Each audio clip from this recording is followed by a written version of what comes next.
in your time with French's, which then became McCormick, were there mentors that you had, or I know you had your father, but what about people in your day-to-day working life, or maybe people at other companies that helped you get to, the next levels? Yeah, that's a great question. I'm so glad you asked it.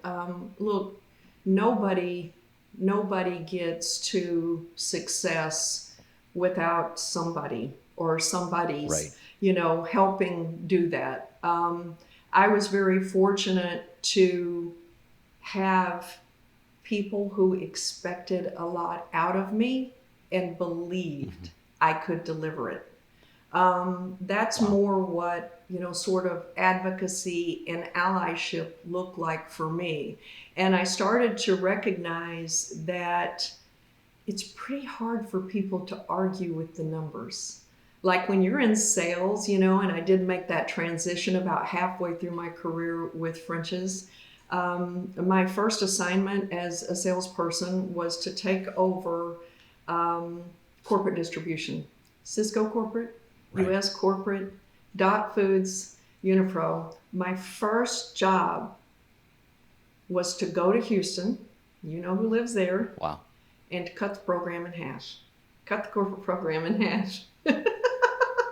That is not easy to do. So, cut my teeth on that side of it. But I think to your point, I didn't walk in there alone. I walked in there with the president of the company. I walked in there with Right. my boss, who was a senior vice president at the time. We sat and had lunch together. We talked about our game plan, and both of those people assured me that I was in charge of that meeting, that I was in control of the meeting, and that whatever I said I would do coming out of that meeting, they would make sure that I was supported in doing it. That goes a whole lot Wow. further than a pat on the back and saying, "Oh, Julie, I think you're a great person." All of those things. So it was the Right. demonstration of that advocacy and that allyship that allowed me to be sort of in my own glide path.